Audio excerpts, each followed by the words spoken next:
call this special meeting on July 25th, 2025 to order. Any changes to the agenda? Madam Chair, we could note the time. It's 5 p.m. This is a special meeting, not a special joint meeting. My apologies. We have a motion to approve the agenda with the mentioned changes to the name and time. All in favor? Okay, so we are here today to talk about the concerns of the jail.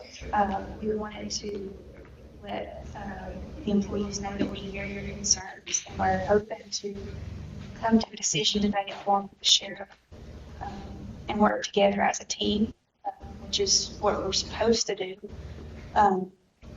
So I guess we would start out the meeting, and I've read this email from the sheriff where we had asked about his opinion of the safety, which you guys had shared y'all's opinion and to him, which we appreciate, and now you've shared it with us.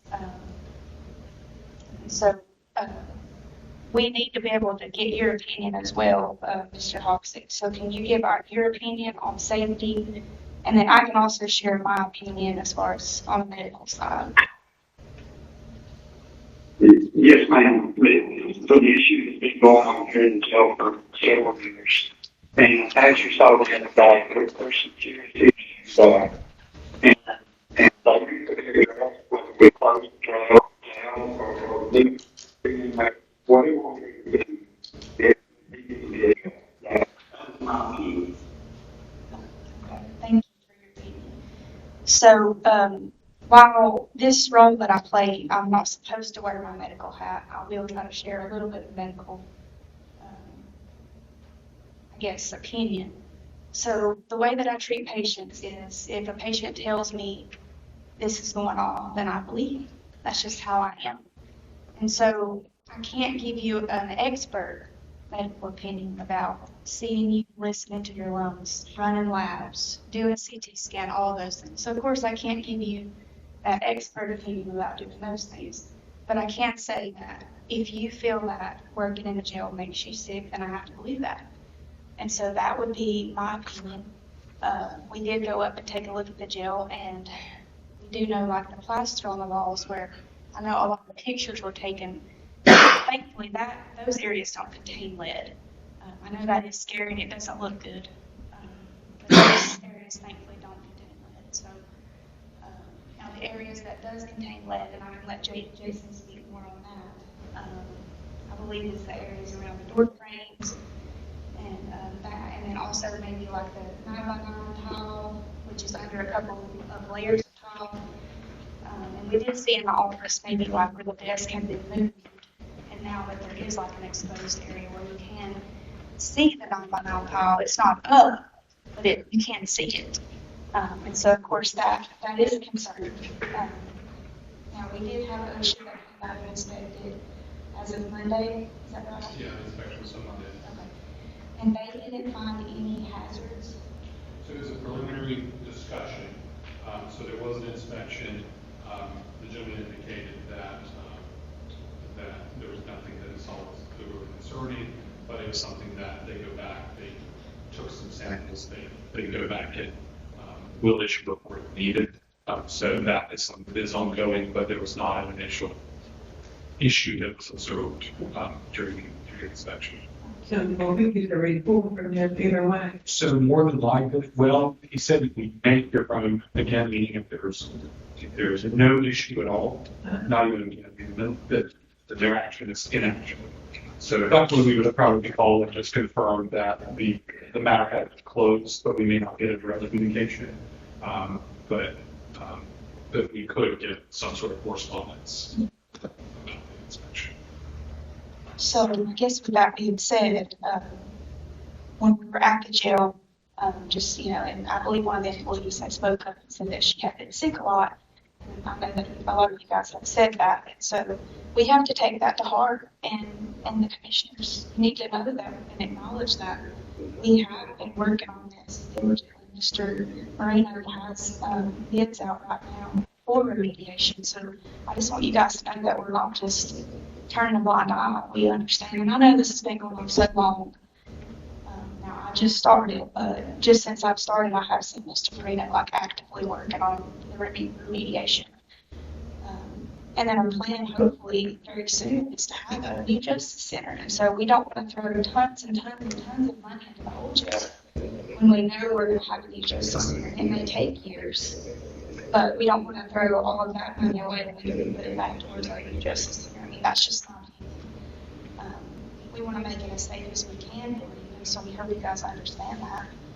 And so while we were meeting at the jail, we had some discussions back and forth about if we needed to temporarily close the jail and send inmates elsewhere, or if we needed to basically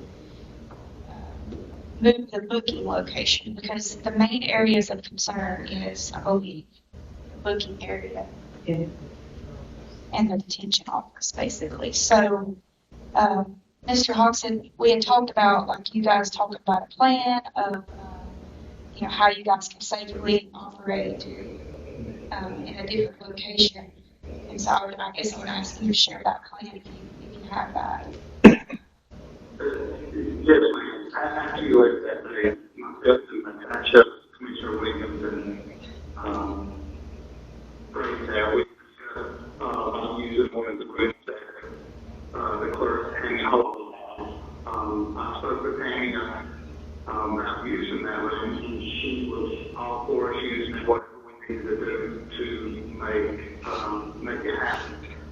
I shared that with I think Annie has also. So whenever y'all decide what you're going to do, we've got something in work to move it around, and we're just waiting for the decision what the commission and the board wants to do.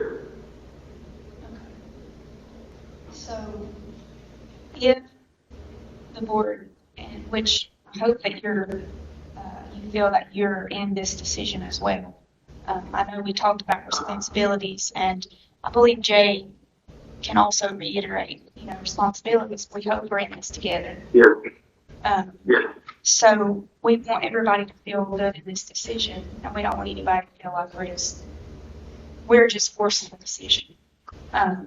So I guess the question for the board and for the sheriff at this time would be, do we need a temporary closure of the jail in a complete fashion, or for remediation, or do we need to relocate booking area and the any areas of concern? Do we need to basically mark those all for non-use, continue to use the jail itself?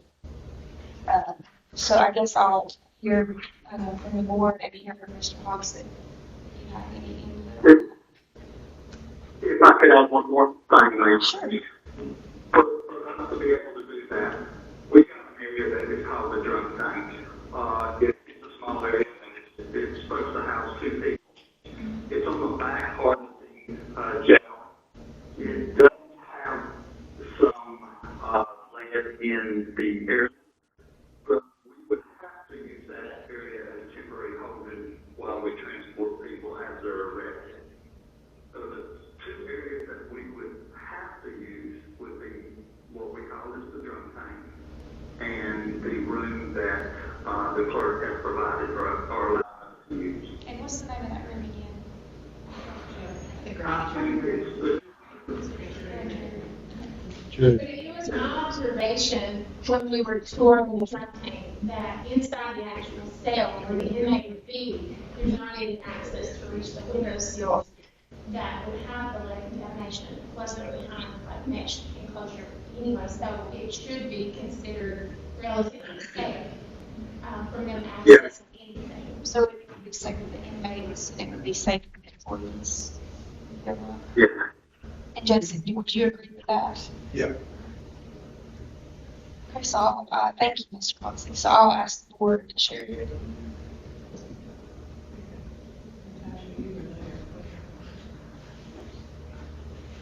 So the main areas of concern are obviously the window of lead contamination or the windows in the intake room.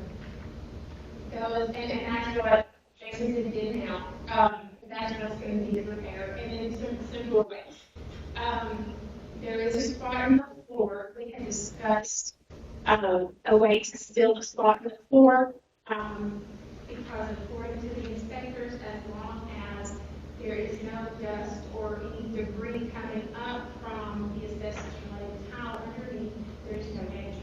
So something like epoxy was mentioned to level out that spot on the floor, and that's something that's not coming up. That's a relatively simple fix. The windows are a little bit bigger. Even regardless of if the jail is closed or if the jail is not closed, that area would have to be shut down for a period of time for repair.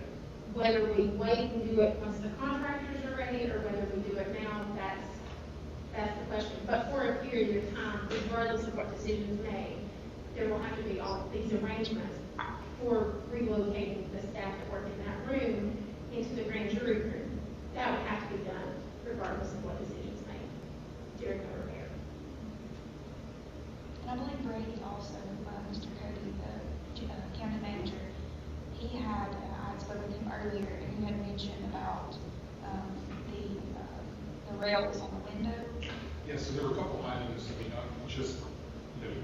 be a relatively quick switch from the booking area to the grand jury room. A couple of items we'll have to address. Confirm by IT that because it's a former tax office, one thing we'll have to do is make sure we have computers for the calendar system set up there.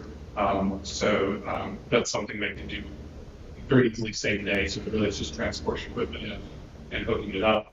The sheriff's attorney was present during this during the visit to the jail this week and mentioned specifically the windows will have to be secured. I've got maintenance on standby to either depending on long-term or short-term solution. If it's a long-term, if it's just for the remediation work, we'll have to have a need or system something that goes through. It makes sense to remove what's in the booking. So it's a place there for only like a 10-day, 2-week period. But if the push were to happen, let's say today, through the duration of the remediation work, the intent would be to remove bars currently in the booking room where the data transfers is active and be able to replace it, assuming that they did or that they do make it work. Otherwise, I would have to find an alternate solution. But I've talked to Mr. Monroe. He's confident that that's something they can do very quickly.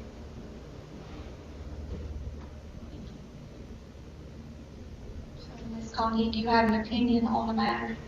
My opinion kind of agrees with everything you said. We care about people who work there.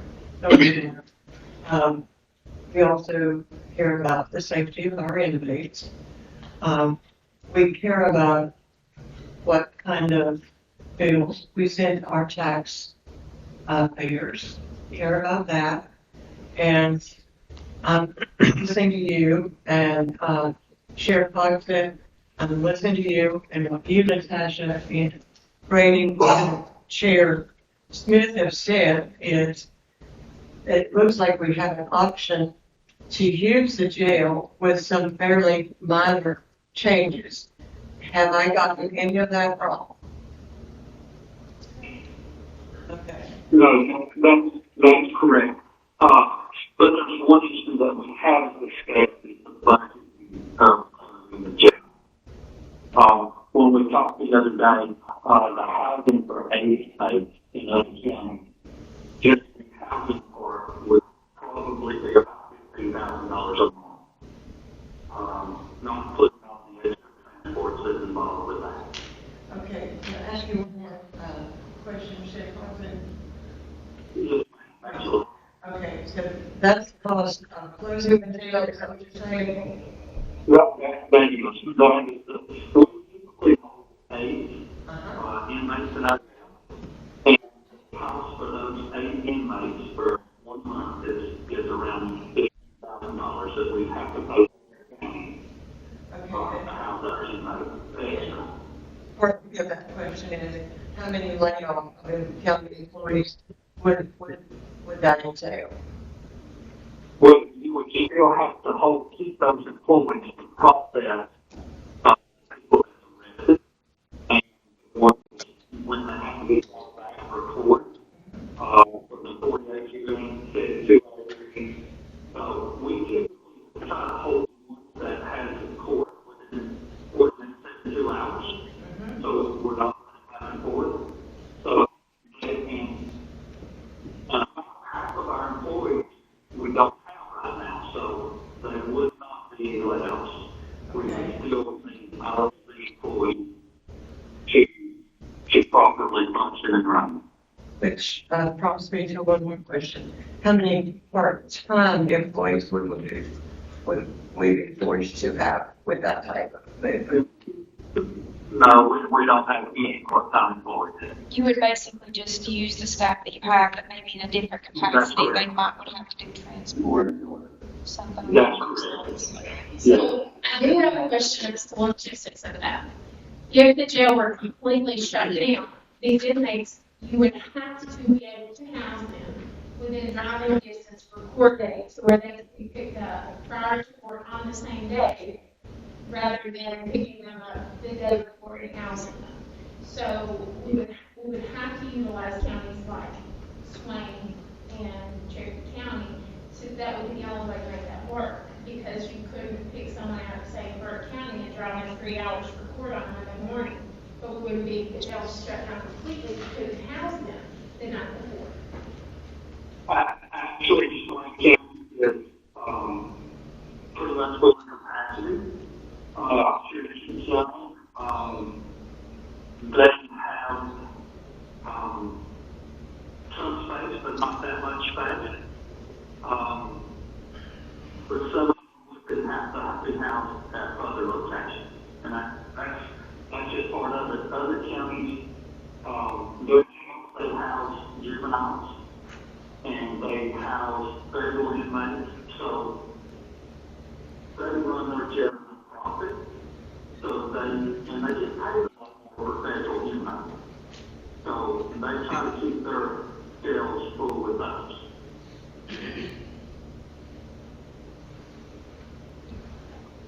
So, Mr. Cody, do you have anything to add?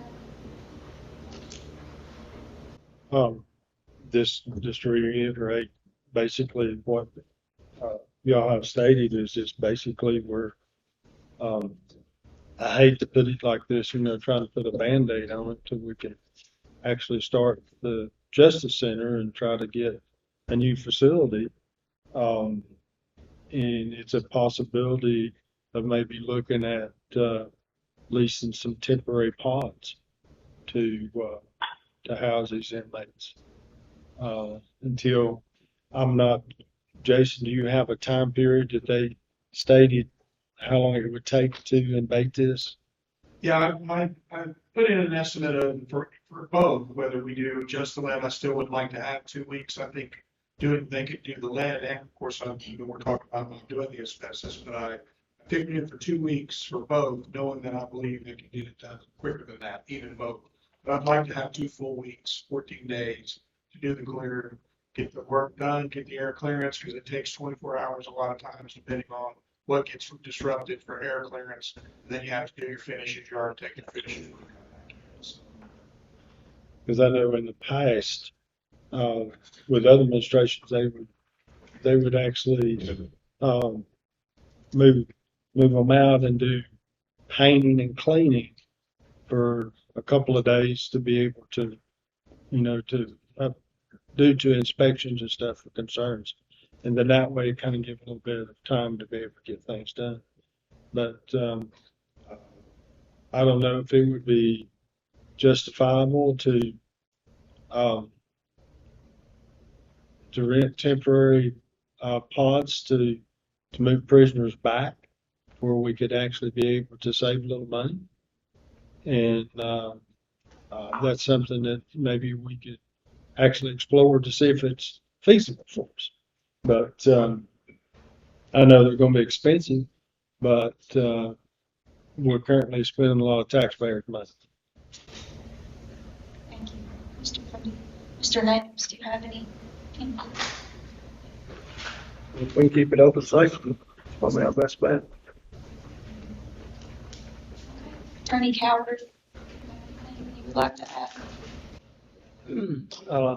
Not really, maybe just to say that I think that it appears that the sheriff and the county commissioners are working on the problem. I think that if Jason comes up with a good plan in terms of how it's done, we'll just have to fit the whole program around that remediation for a couple of weeks. We'll be in the clear maybe. So, thank you. So, Manager Cody, the way that I understand what you're talking about with the removal of the bars, and then I believe they would have to be welded to the range room. So, if this is a temporary thing, we would then need to remove them once again and do that. And so, there's a cost behind that. Okay. I don't know, something that Mr. Monroe is exploring the best avenue, because whether it's, the labor cost is more expensive to remove what's there in the place versus just weld an entirely new set of bars for those windows. And he's going for a couple of different options, trying to make sure it's effective, but cost. So I believe that while I was there in the jail, he had talked about that you can access the actual jail cell without accessing rooms that are contaminated. Is that right? Yeah. So we can use the jail and we can use the ranger and the but we would still have to have the bars. Just take all of the operations out of the booking and just let them up and set them into the grand jury room and still have them off. But there's a hallway, there's access to everything, and it's still be secure as long as those bars are in. Until we actually start the process. Well, with the lead remediation, they can still off that room, it would still be safe to have the jail operational as it is. But if they were to do asbestos remediation, we would need that whole floor re-continued out.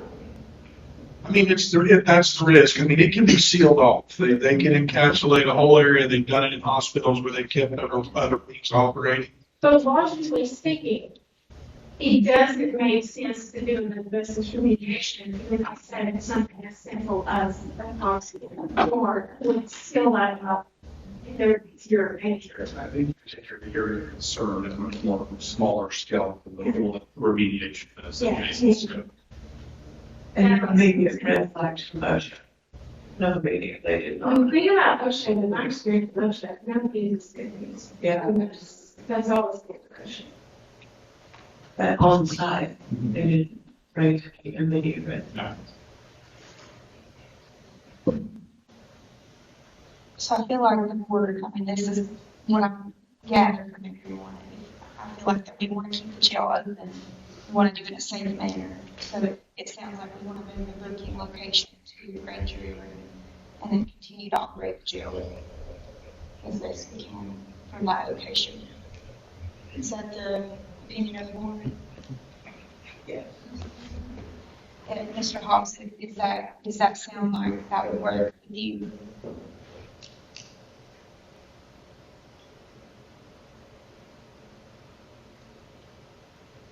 Sure.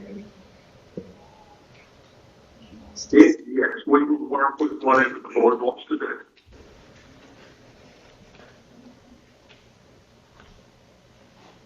So, does the board feel comfortable moving forward with that motion? To relocate the voting room to the grand jury room and still operate the jail? I will make that motion.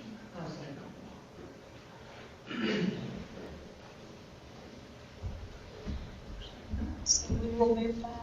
As far as the decision on remediation, do we need to make a final decision on doing the lead remediation and just seal off any potential asbestos and forego the asbestos remediation?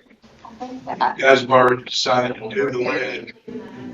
We plan to work on some of that scaling wall and some of the other things while the company was in there. So we could also give the director, coordinator, Cody, and project manager, Marina, to maybe come up with a quote of what it would cost for the epoxy part. Yeah, Since if that's you would, something- and just so the board understands too, we're still in the process, right? Like, we knew that we had to start with 1 July, budget. I couldn't get quotes 30 days out because there was sometime only a 15-day where they hold those quotes. So I had to wait until we got to the new year. So I'm still trying to receive those quotes to be able to present, so people that are working there present to the board, this is the cost of what we're looking at. Because remember, we still have to get an abatement contractor. We have our consultant that's the hazmat expert that's going to oversee the work, make sure it's done the way it's supposed to be, and also clear the way it's supposed to be. And then we got to go back and put finishes, got to hang doors and do some painting. So I want to get all those costs to the board so you know the total cost of what it's going to be. Then I can proceed there for approval moving forward. So we're still looking at some time here to get all that together. And I guess the next step would be to determine when we can have everything blocked off and We can start the planning really next week. We have it done Monday or Tuesday latest, because IT and Mr. are aware. The biggest holdup is going to be just the bars, because that's just the highest level of work that we need to go into that. Okay.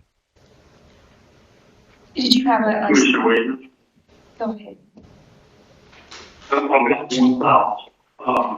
Our laundry room and the uniform room and everything, the plumbing and everything for the laundry, you access that room basically there next to our room and all that stuff. How we about that? We might be able to contract that out to like, the Graham Laundry. But you would still have access from the jail side into the laundry side. You would, but there would be times that you wouldn't be going through the jail and things like that, and there would be some safety issues at times. If we had, say, a female arrested, we could not walk her through Jim Pod with the men to get into the library area. So we would have to, maybe change out footage of cameras for a strip search. So we would have to have somewhere to do that, because we couldn't take it from the I mean, theoretically, since there's no immediate danger in the actual admin office, could they still just pass through for doing their business? I know it wouldn't have to be sealed off and non-use until the actual construction began. The lead abatement part. So it could still be used as a pass-through safely. We would just have to determine what to do for the roughly 10 business days. Or less. Or less. That's like a worst case scenario. We just have to find someone an alternate route for any abatement here. And see, you guys know that better than we do, Sheriff Bosick and your staff. You guys know the layout and what the process, like we don't know that process. So I would just say that you guys come up with that part of the plan just because y'all are the experts on that. And we can just do what we got to do to get these bids out and just ensure safety as far as that goes. So is there any other?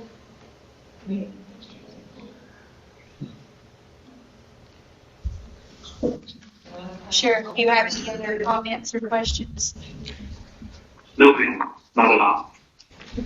Any need for closed session? Any need for closed session?